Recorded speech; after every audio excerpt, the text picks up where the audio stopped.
안녕하세요. 만나서 반갑습니다.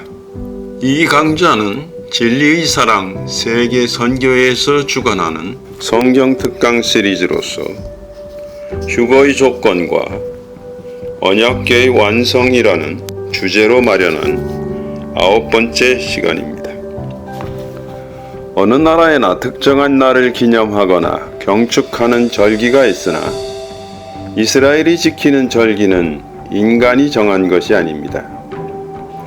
모두가 하나님께서 이것이 나의 절기들이니 너희가 성회로 공포할 여호와의 절기들이라며 선포하신 것입니다. 이스라엘의 절기는 출애굽과 같은 특별한 역사적 사건과 관련된 절기로서 유월절, 무교절, 수전절, 불임절과 농사와 관련된 절기로서 초실절, 오순절, 장막절, 그리고 원력에 따른 절기로서 나팔절, 대속제일 등 크게 셋으로 유형화할 수 있습니다. 그런데 가장 중요하다는 7대 절기는 봄, 가을에 집중되는데 고난의 절기라 불리는 봄절기에는 유월절, 무교절, 초실절, 맥추절 등 4절기가 있습니다. 그리고 수확물을 거두어들여 저장하는 즐거움 때문인지 희락의 절기라 불리는 가을절기에는 나팔절, 대속제일, 장막절 등 3절기가 있습니다. 다만 중요한 점은 이들 절기에는 단순한 절기로서의 의미만이 아니라 농부로서의 하나님께서 일하시는 모든 비밀이 농축되어 있다는 사실입니다. 바울이 절기뿐 아니라 초하루나 안식일에 이르기까지 이스라엘 문화에 깃든 제반 요소들의 상징성에 주목한 이유가 바로 여기에 있는 것이죠. 그러므로 먹고 마시는 것과 절기나 초하루나 안식일을 이유로 누구든지 너희를 비판하지 못하게 하라. 이것들은 장래일의 그림자이나 몸은 그리스도의 것이니라. 골로새서 2장 16절로 17절 말씀입니다. 이스라엘 민족이 먹고 마시는 것, 또 그들의 절기, 초하루, 안식일에 이르기까지 모든 것이 장래 나타날 일의 그림자인데 그것들의 실체는 예수 그리스도라는 것입니다. 따라서 바울은 너희는 누룩 없는 자인데 새 덩어리가 되기 위하여 묵은 누력을 내버리라. 우리의 유월절 양 곧 그리스도께서 희생되셨느니라며 유월절 양의 희생이 있어 이스라엘 민족이 애굽의 종살이에서 풀려나 출애굽을 하였듯이 모든 성도들 또한 예수의 십자가의 피로 죄악으로 얼룩진 자신의 과거로부터 벗어날 수 있었으니 누룩처럼 자신을 부풀리는 나쁜 습관을 버리라는 뜻이지요. 이스라엘은 우리가 양력과 음력을 함께 쓰듯 종교력과 유대력을 함께 쓰는데 그래서인지 종교력의 새해는 유월절이 있는 니산월인데 민간에서 쓰는 유대력에서의 정월은 나팔절이 있는 티시리월입니다. 그런데 주목할 점은 바울의 말처럼 이스라엘의 절기란 장래일의 그림자이나 몸은 그리스도의 것이므로 종교력의 새해가 유월절이 있는 니산월인 것은 십자가가 세워진 땅에서 시작되는 영혼의 구원을 의미하되 유대력의 새해가 티시리월 즉 7월인 것은 하늘에서 시작되는 구원의 완성을 의미한다는 사실입니다. 즉 7이라는 영적 완전함을 이루면서 진정한 안식이 하나님의 백성들에게 도래하는 것이죠. 그러므로 유월절이 다윗의 자손으로부터 시작되는 죄사함의 속량을 얻는 구원의 시작이라면, 나팔절은 다윗의 뿌리로부터 시작되는 몸의 속량을 이루는 구원의 완성이요, 새하늘 새 땅의 기원을 이루는 상징성을 지니는 것입니다. 또한 봄절기는 2달이 넘게 이루어지지만 가을절기는 불과 22일에 이루어진다는 점에서 보다 집중할 필요가 있습니다. 나팔절은 종교력으로 7월 1일이지만 유대인들은 이날을 새해의 첫날로 간주합니다. 오늘날 이스라엘 역시 세계의 흐름에 따라 공적으로는 태양력을 사용하지만 모든 절기, 명절, 기념일은 여전히 유대력에 따라 지키고 있기 때문이죠. 예컨대 1948년에 독립한 이스라엘의 독립기념일은 태양력으로 5월 14일인데 이 독립기념일을 매년 태양력 5월 14일에 지키는 것이 아니라 1948년 당시의 음력에 해당되는 유대력 날짜로 기념하여 지키고 있어서 태양력으로 볼 때는 매년 기념일의 날짜가 바뀌고 있는 것입니다.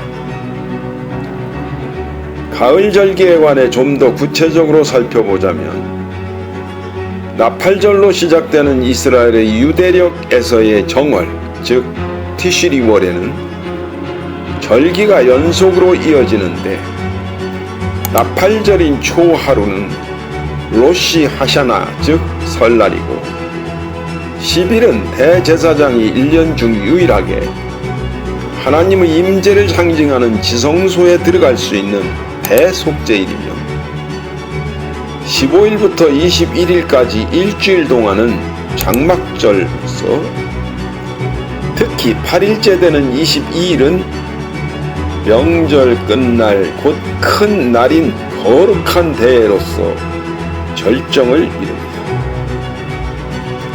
이렇게 본다면 새하늘 새 땅의 기원을 이루는 가을 절기의 시작이 왜 나팔절로부터 시작되며, 예수께서 왜 인자의 날에 큰 나팔 소리와 함께 천사들을 보내리니 그들이 그의 택하신 자들을 하늘 이 끝에서 저 끝까지 사방에서 모으리라 말씀하셨는지 그 뜻을 짐작할 수 있습니다. 전통적으로 이스라엘 민족에게 받아들여진 나팔절의 진정한 의미는 하나님께서 언약 백성들을 소집한다는 뜻에 있으며, 하나님의 백성들로서는 외면적인 한 해의 시작이 아니라 새로운 시작으로서의 영적인 의미, 즉 하나님 앞에서 개인이 자기 자신의 정체성을 확인하고 신앙의 갱신을 꾀함에 있습니다. 나팔절이 기쁘고 즐거운 절기임에는 분명하지만 다른 절기와 다른 점은 이처럼 모든 백성들이 각자 자신의 삶을 돌아보는 근원적인 성찰과 여러모로 회개하며 참회하는 시간으로 삼는다는 점이었습니다. 더욱이 구속사적 관점으로 볼 때 나팔절에는 하나님의 장막에 들어가는가의 여부가 결정되는 종말론적 의미가 깃들어 있기 때문이요, 휴거가 이루어지죠. 그것은 곧 절기의 종식을 의미하기 때문이죠. 휴거라는 용어가 한국 사회에 알려진 것은 다미 선교회의 시한부 종말론 사건이 계기가 되었다고 볼 수 있는데, 오늘날에는 세대주의를 지향하는 목회자들만이 아니라 한국 기독교에 자연스럽게 통용되는 주제 가운데 하나가 되었습니다. 내가 너희에게 이르노니 그 밤에 둘이 한자리에 누워 있으매 하나는 데려감을 얻고 하나는 버려둠을 당할 것이요, 두 여자가 함께 맷돌을 갈고 있으매 하나는 데려감을 얻고 하나는 버려둠을 당할 것이니라. 누가복음 17장 34절로 35절 말씀입니다. 휴거나 일컬어지는 헬라어 하르파즈는 타력에 의해 공중으로 채어 올라가는 현상을 가리키는데, 물론 가는 곳은 다르지만 성경은 이미 에녹과 엘리야 등이 겪은 이와 유사한 사건들을 기록하고 있습니다. 예수께서 말씀하시는 휴거는 둘이 한자리에 누워 있음에 두 여자는 함께 맷돌을 갈고 있음에가 암시하듯 한쪽은 밤이요 한쪽은 낮이라는 동일한 시각에 지구 행성 전체에서 동시적으로 일어나는 현상임을 가리키고 있습니다. 물론 이들이 데려감을 당하는 방식은 우리의 길이요 진리요 생명이 되시는 예수의 부활 후 승천과 유사한 방식임은 어렵지 않게 상상할 수 있습니다. 즉, 육의 몸이 신령한 몸으로 변화되어 올라가는 것이죠. 물론 데려감을 당하는 사람은 휴거의 대상자로서의 모든 조건, 즉 첫째, 하나님의 창세전 뜻대로 그리스도 안에서 택함을 받아 영혼의 구원을 받고 진리의 성령이 깨우쳐주신 하나님 사랑 안에서 거룩하고 흠이 없는 자의 모습을 갖춤으로 유일하신 참 하나님과 그가 보내신 자 예수 그리스도를 아는 영생의 조건을 구비한 것이라 하겠죠. 그렇다면 이들은 비유하자면 하나님께서 모세에게 우리를 만나겠다고 하신 두 군데, 즉 성막들의 중심에 있는 번제단과 하나님의 임재를 상징하는 지성소에서 이미 하나님을 만났음을 의미하는 것입니다. 그렇다면 성막에 비치된 모든 성구들은 한결같이 그리스도를 상징하면서 동시에 그리스도의 형상을 이루어가는 하나님 아들들의 모습을 함께 비추는 거울의 구조와도 같은데, 이들은 어떻게 지성소에 이르러 하나님 아버지의 나라로 몸을 갖고 휴거되는 것일까요? 예수를 믿는 성도란 예수의 피로 죄사함의 구원을 받아 죄로 죽었던 영이 살아난 사람을 뜻합니다. 따라서 십자가를 상징하는 번제단을 통과하여 구원받은 성도는 반드시 제사장의 모습을 갖추고 그리스도의 형상을 이루어 나가야 하는 것입니다. 구원을 받은 후에도 옛 습관이 살아나 다시 죄를 지으며 성막들에 있는 물두멍에서 제사장들이 손발을 씻고 하나님 앞에 회개하여야 하며 주일마다 교회에 나가 제사장이 일주일에 한 번씩 성소의 오른쪽 떡상에 진열해 놓은 떡, 하나님의 말씀을 목사님 설교를 통해 먹어야 합니다.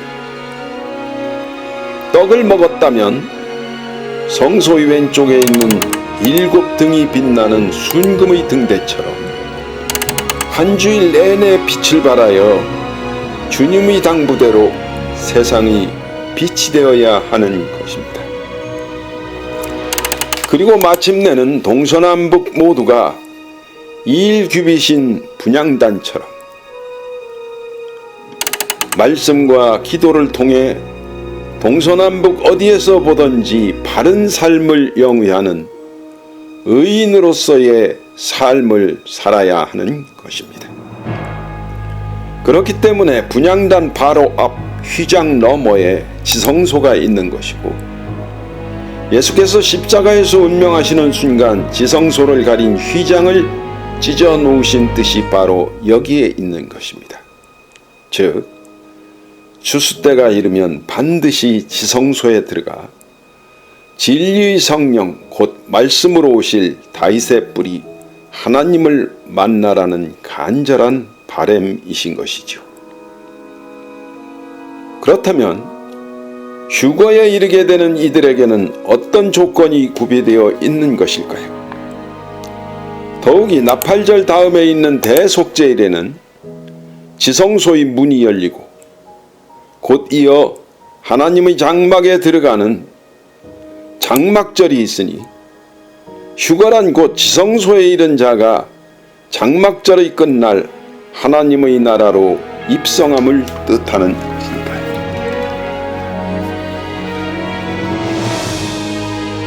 또 둘째 휘장 뒤에 있는 성막을 지성소라 일컫나니 금향로와 사면을 금으로 싼 언약궤가 있고 그 안에 만나를 담은 금 항아리와 아론의 쌍난 지팡이와 언약의 돌판들이 있고 그 위에 속죄소를 덮는 영광의 그룹들이 있으니 이것들에 관하여는 이제 낱낱이 말할 수 없노라. 히브리서 9장 3절로 5절 말씀입니다.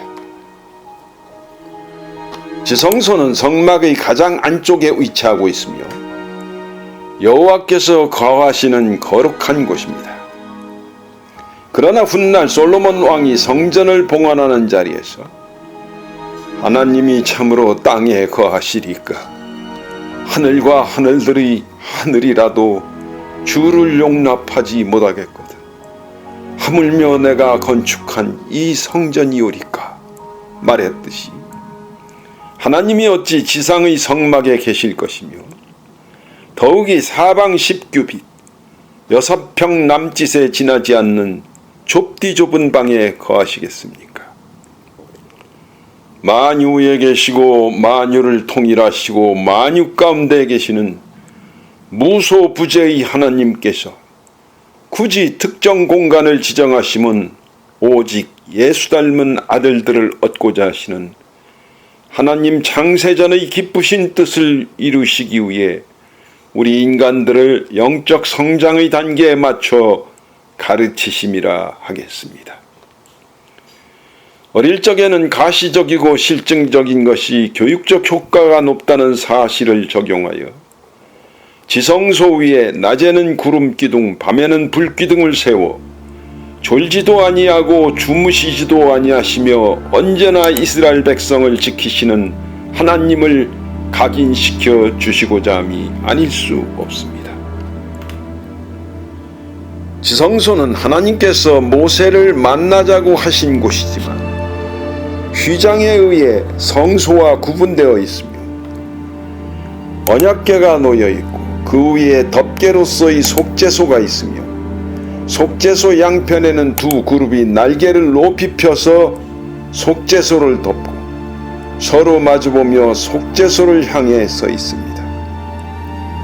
속죄소란 히브리어로 카폴레트라 하는데 그 뜻이 덮개 혹은 화해이듯이 하나님께서 두 그룹 사이에 임재하셔서 모세로 대변되는 이스라엘 백성과 만나주시고 그들에게 말씀하시며 또한 이스라엘 백성의 허물과 죄를 용서해 주시고 은혜를 베푸시는 자리라 하여 시은좌라고도 합니다. 하나님은 또한 영이신지라 가까이 가지 못할 빛에 거하시고 어떤 사람도 보지 못하였고 또 볼 수 없는 이로써 속죄소의 두 그룹 사이에서 말씀하시는 것이지요. 그러나 속죄소의 성립은 어디까지나 언약궤 속에 있는 증거판 즉 십계명을 기록한 두 돌판에 있습니다. 물론 언약궤 안에는 언약의 두 돌판만이 아니라 만나를 담은 금 항아리와 아론의 쌍난 지팡이도 있었어요. 이 두 돌판이 중심인 것은 하나님께서 직접 생생하게 문자로 새겨주셨기 때문입니다.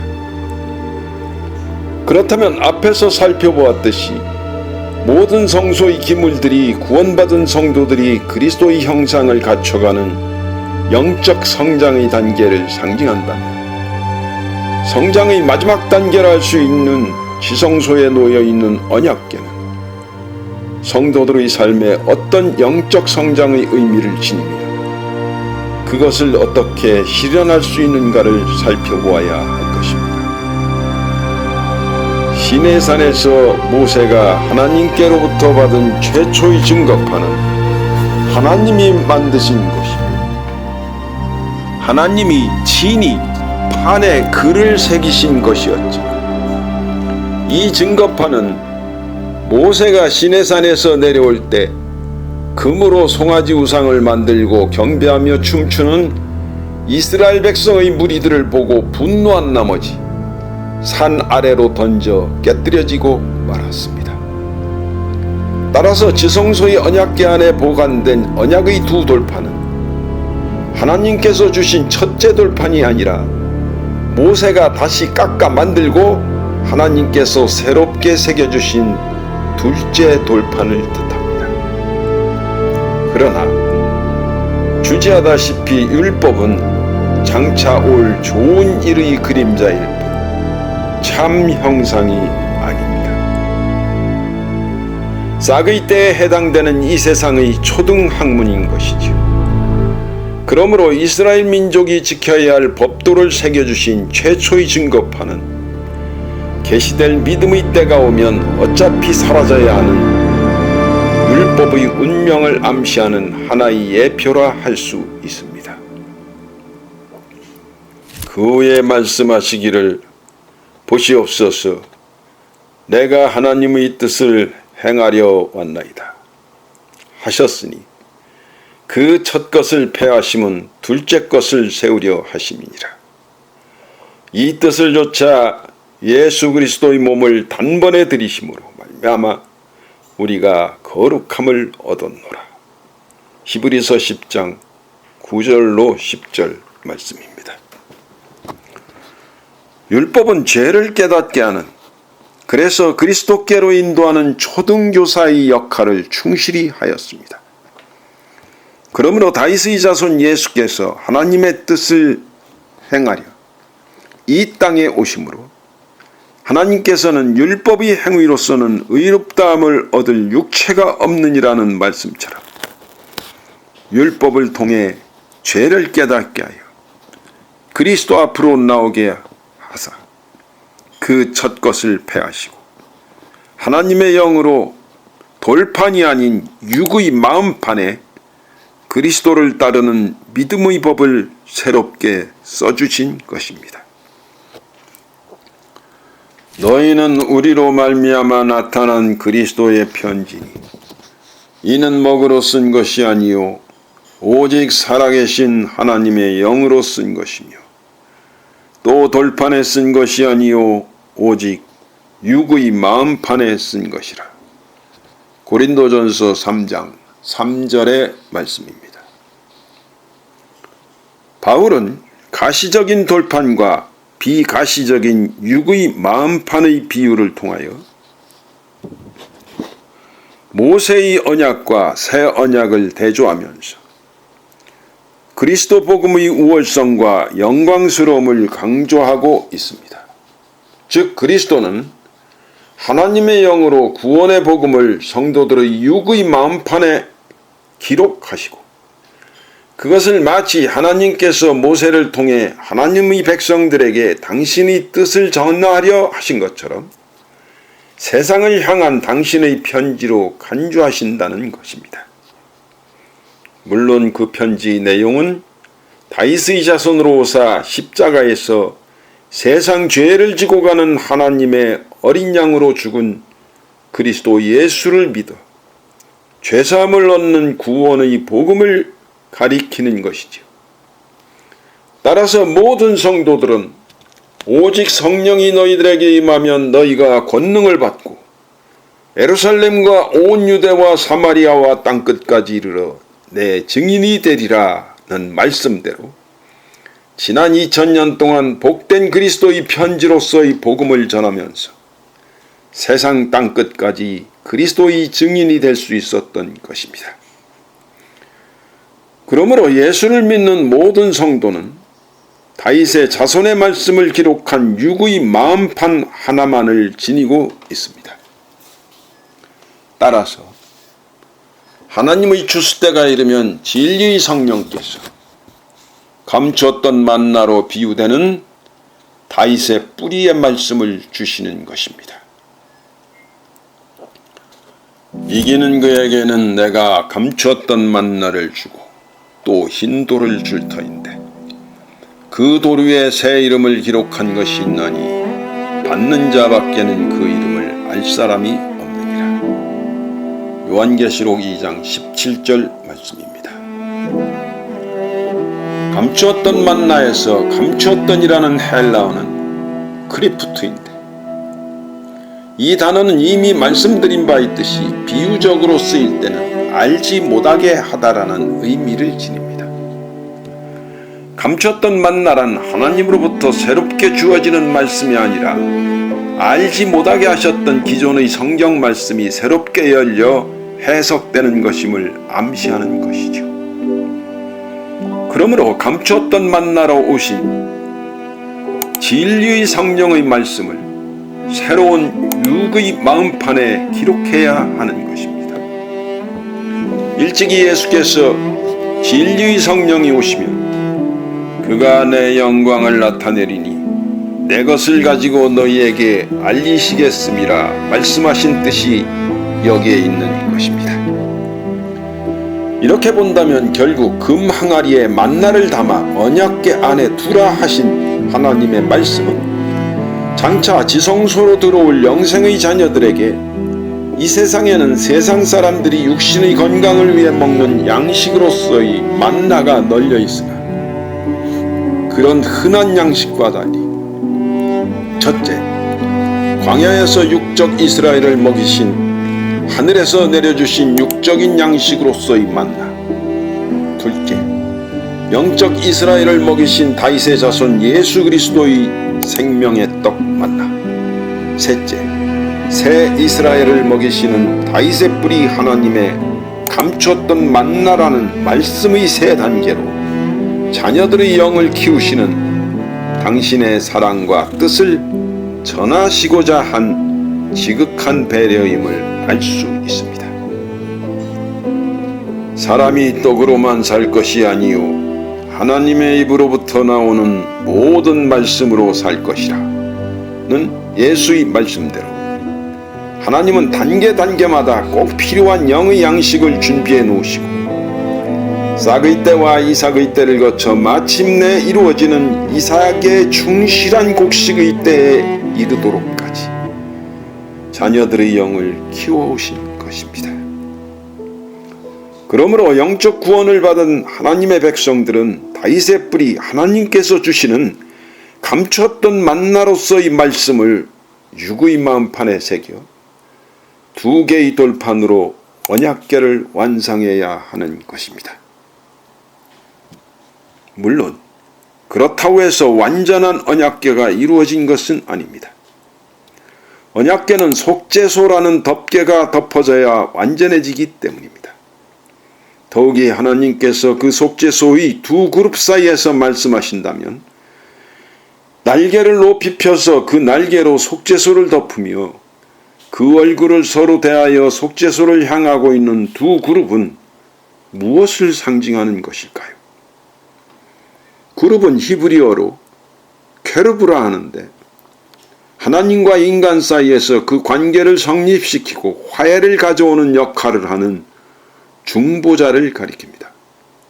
그룹은 신약에서는 단 1회 언급될 뿐 구약에서 주로 언급되는데 가장 먼저 등장한 것은 하나님의 명을 어기고 선악과를 따먹은 아담과 하와가 에덴 동산에서 쫓겨난 후에도 생명나무 열매를 따먹고 영생할까 하여 하나님께서 그룹들로 하여금 동산 동쪽에 생명나무의 길을 지키게 하셨다는 창세기 3장 24절에 있습니다. 이후 그룹은 주로 출애굽기와 열왕기 상권에 나오며 그 외양과 움직임이 집중적으로 묘사되고 있는 에스겔 1장과 3장, 10장을 보면 그룹의 특징은 무엇보다 하나님의 거룩함을 수호하며 하나님을 보좌하는 데 있음을 알 수 있습니다. 하나님은 말씀이신지라. 하나님을 보좌한다는 것은 곧 말씀을 지키는 의미라고 볼 때, 그룹은 인간들이 영생을 얻을 수 있는 생명나무 열매를 지킨다는 점에서 진리의 말씀의 수호자라 할 수 있습니다. 더욱이 그룹들과 함께 두루 도는 불칼을 두어 생명나무의 길을 지키게 하심 역시 하나님께서 당신의 말씀을 일러 내 말이 불같지 아니하냐 하셨고, 구원의 투구와 성령의 검 곧 하나님의 말씀을 가지라는 성구에 비춰볼 때 불칼은 하나님의 말씀을 상징하기 때문입니다. 사실 속죄소 위의 두 그룹이 지성소에서 두 돌판이 있는 언약궤를 지키고 있다는 자체가 그룹이 곧 진리의 말씀의 수호자임을 확인시켜 주는 것이지요. 이렇게 본다면 결국 그리스도의 복음을 새긴 육의 마음판 하나와 감추었던 만나의 말씀으로 깨우친 육의 마음판 하나, 이렇게 진리의 말씀의 두 돌판을 얻은 자가 바로 하나님의 언약궤를 이루면서 동시에 그 말씀을 지키는 수호자이자 하나님의 구원 사역을 보좌하는 조력자로서의 그룹을 이루는 것입니다. 따라서 성령께서 이기는 그에게 주시리라는 흰돌 위에 기록한 새 이름은 다름 아닌 그룹, 곧 예수께서 큰 나팔 소리와 함께 보내시리라 말씀하신 천사라는 단정이 가능한 것입니다. 속죄소 위에 그룹이 둘인 것조차 예수께서 언제나 제자들을 둘씩 파송하시어 합력하게 하신 것과 동일한 의미가 아닐 수 없습니다. 이렇게 본다면 모든 영의 아버지이신 하나님께서 모든 인간을 키우시는 영적 성장의 궁극이란 바로 다름 아닌 하나님의 아들로서의 사랑입니다. 비유하자면 천사요 그룹이 되는 것임을 알 수 있습니다. 따라서 두 돌판이 들어있는 언약궤의 완성은 나의 구원의 성취를 뜻합니다. 속죄소의 양쪽에 서 있는 그룹 곧 천사는 타인의 구원을 위한 나의 의무를 상징합니다. 속죄소의 핵심은 그룹에 있기 때문에 이미 언약의 두 돌판을 얻어 하나님의 언약궤를 이루면서 영생을 얻은 자는 말씀을 지키는 수호자이자 하나님의 마지막 구속사역을 보좌하는 조력자로서의 천사가 되어 말씀을 통해 많은 영혼들을 다윗의 뿔이 하나님 앞으로 나오게 하여 영생을 얻을 수 있도록 돕는 중보자의 역할을 해야 하기 때문입니다. 따라서 이들은 롯의 때에 소돔성에 나타난 두 천사처럼 짝을 이루며 택한 자들을 구원하는 것이며, 이들에 의해 구원받은 자들이 또한 언약궤를 이루며 그룹이 되어 추수일에 나서는 선순환이 지속되면서 하나님의 나라가 점점 확장되어 가는 것입니다. 이처럼 하나님의 언약궤를 이루면서 천사라는 새 이름을 받는 자들이 나타난 날이 있기 때문에 하나님께서는 이미 오래전 에레미야를 통해 이렇게 말씀하신 것입니다. 여호와의 말씀이니라.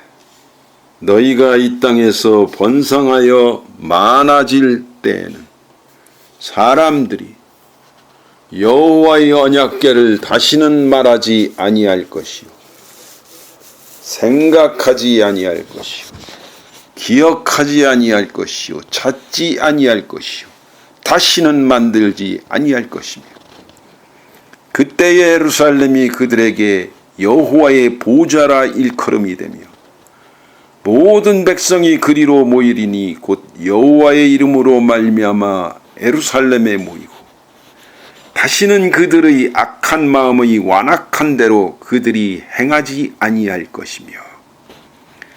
에레미야서 3장 16절로 17절 말씀입니다. 그토록 중요한 하나님의 언약궤에 관해 다시는 말하지 아니할 것이요 생각하지 아니할 것이라면 그 이유는 무엇일까요? 너희라고 일컬어지는 거룩한 새 이스라엘이 세워져 땅의 티끌 가운데서 자는 자 중에 많이 깨어 영생을 얻는 자들은 이미 말씀의 두 돌판을 얻어 스스로가 언약궤가 되어 큰 나팔 소리로 영생의 말씀을 전하는 천사로서의 새 이름을 받았기 때문입니다. 이때가 바로 새하늘과 새 땅이 열리며 신부가 남편을 위하여 단장한 것처럼 하나님께로부터 하늘에서 내려오는 거룩한 성 새 예루살렘이 세움을 받는 때인 것입니다. 그리고 예레미야 입을 통해 하나님께서 그때에 예루살렘이 그들에게 여호와의 보좌라 일컬음이 되며 모든 백성이 그리로 모이리니 라고 예언하신 이유인 것이죠. 따라서 이 계시는 이 전국 복음이 모든 민족에게 증거되기 위하여 온 세상에 전파되리니 그제야 끝이 오리라는 예수의 말씀처럼 우리가 사는 이 시대가 바로 다윗의 자손 그리스도의 복음이 세상 땅끝까지 전파되어 땅의 곡식이 다 익어 거둘 때가 이른 추수 때임을 깨우쳐주고 있는 것입니다. 나더러 주여 주여 하는 자마다 다 천국에 들어갈 것이 아니 다만 하늘에 계신 내 아버지의 뜻대로 행하는 자라야 들어가리라. 마태복음 7장 21절 말씀입니다. 그러나 추수 때라 해서 주여 주여 하는 자마다 다 천국에 들어갈 수는 없습니다. 예수의 말씀대로 하나님의 나라는 하나님 아버지의 뜻을 이루어드리는 자들만이 들어갈 수 있는 것입니다. 휴거의 절대적 조건이죠. 그렇다면 예수께서 말씀하시는 내 아버지의 뜻은 무엇일까요? 나를 보내신 이의 뜻은 내게 주신 자 중에 내가 하나도 잃어버리지 아니하고 마지막 날에 다시 살리는 이것이니라. 내 아버지의 뜻은 아들을 보고 믿는 자마다 영생을 얻는 이것이니 마지막 날에 내가 이를 다시 살리리라 하시니라. 요한복음 6장 39절로 40절 말씀입니다.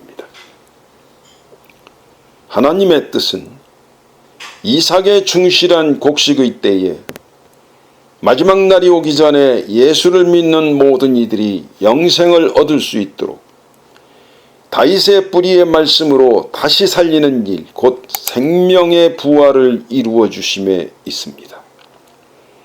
따라서 롯의 때에 소돔성에 나타난 두 천사처럼 다윗의 뿌리의 말씀으로 다시 살리는 일을 하는 자들의 이름이야말로 천사, 즉 말씀으로 역사하시는 하나님을 가리면서 지키고 돕는 그룹들인 셈입니다. 이들이 은밀하게 활동하는 인자의 날에도 물론 인자가 올 때에 세상에서 믿음을 보겠느냐는 현실도 의당 나타나겠지만 구름같이 둘러싼 허다한 증인들로서의 그룹, 곧 천사들과 함께 하신 다윗의 뿌리 하나님의 추수일은 어김없이 성취될 것입니다. 그리고 추수일이 끝나면 예수께서 빌라도 총독에게 내 나라는 이 세상에 속한 것이 아니니라고 말씀하셨듯이 이들 모두는 지구상 어디에 있든 어느 날 한시에 하나가 되어 구름처럼 하나님의 영원한 장막으로 사라질 것입니다. 앞으로 계속해서 감췄던 만나를 나누어 드릴 이 강좌를 통해 시청하신 모든 분들이 생명의 부활로 나와 영생의 축복을 누리시길 주님의 이름으로 축원합니다. 아멘. 감사합니다.